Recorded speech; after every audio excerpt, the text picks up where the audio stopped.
Bonjour, je m'appelle Guillaume Jourdan, je suis microbiologiste infectiologue à l'hôpital de Chicoutimi au Saguenay-Lac-Saint-Jean. Le sujet de la vidéo aujourd'hui va porter sur la transmission et la prévention du SARS-CoV-2, agent qui cause la maladie Covid-19. Avant de commencer, j'aimerais vous faire un rappel sur ce qu'est un virus. Un virus, c'est extrêmement petit. Ça mesure, pour le SARS-CoV-2, environ 100 nanomètres. C'est 1000 fois plus petit qu'un cheveu humain. On a besoin, pour l'observer, d'utiliser ce qu'on appelle un microscope électronique. Les microscopes optiques que nous avons au laboratoire ne sont pas assez puissants pour pouvoir le voir. Un virus, qu'est-ce que c'est ? Il existe différents types de virus. Des virus qui infectent le foie, on peut penser au virus des hépatites, qui infectent le système immunitaire, on pense au virus du VIH, le cerveau, la rage, etc., etc. Un virus n'est pas capable de se nourrir, de se reproduire, de se déplacer sans infecter une cellule. Dans ce qui nous concerne aujourd'hui, on parle donc du SARS-CoV-2, un coronavirus, qui est capable d'infecter essentiellement les voies respiratoires. Donc il fait partie de la famille des virus respiratoires, comme l'influenza, le métapneumovirus, l'adénovirus, le rhinovirus, qui causent des rhumes chaque année. Donc le SARS-CoV-2, lui, va infecter l'épithélium respiratoire, que l'on retrouve du nez jusqu'au niveau des poumons essentiellement. Donc il va rentrer dans ces cellules-là, utiliser la machinerie cellulaire pour pouvoir se multiplier des milliers de fois, briser la cellule et être libéré au niveau des voies respiratoires. Ce qui implique la deuxième notion importante, comment est-ce que le virus se retrouve dans l'environnement. Donc s'il infecte les voies respiratoires, sa principale mode de transmission, son principal véhicule, ce sont les gouttelettes respiratoires, qui sont des particules de plusieurs micromètres, plus que 10 micromètres environ.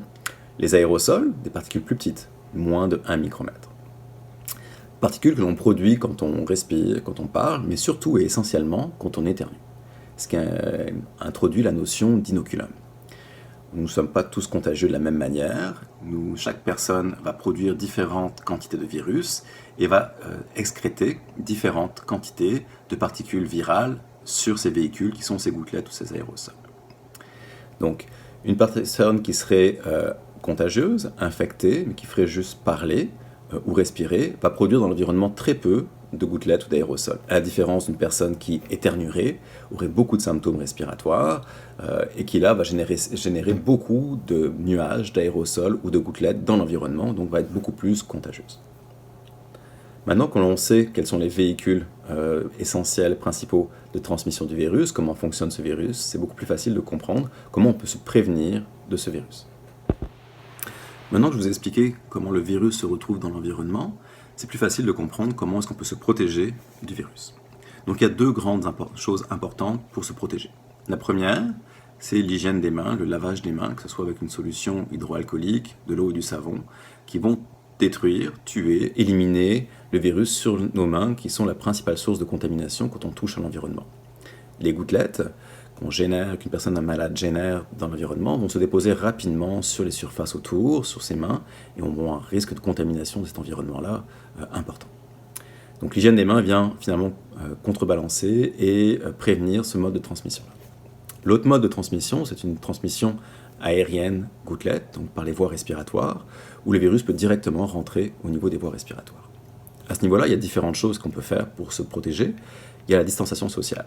Les gouttelettes tombant rapidement autour de nous, à 2 mètres de distance, l'on pense que les gouttelettes ne sont pas capables d'aller aussi loin et donc on ne les respirera pas quand on est à 2 mètres d'une personne qui est malade.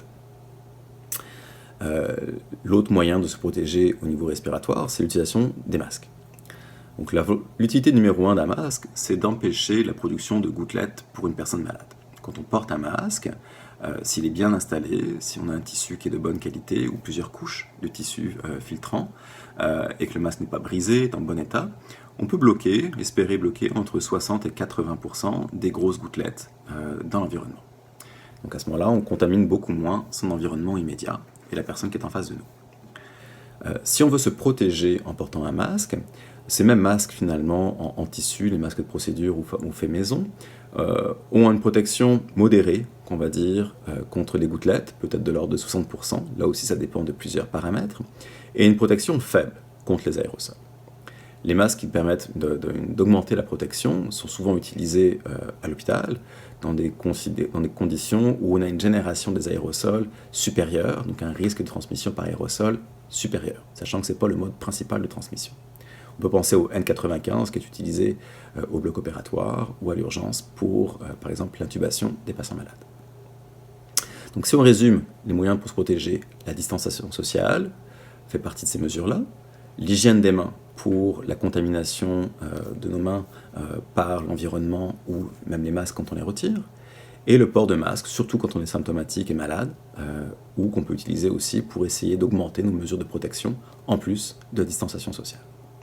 Voilà, j'espère avoir été clair et avoir expliqué un peu comment le virus se transmet et comment est-ce qu'on peut se prévenir de la transmission, de la contagion de ce virus-là. Merci.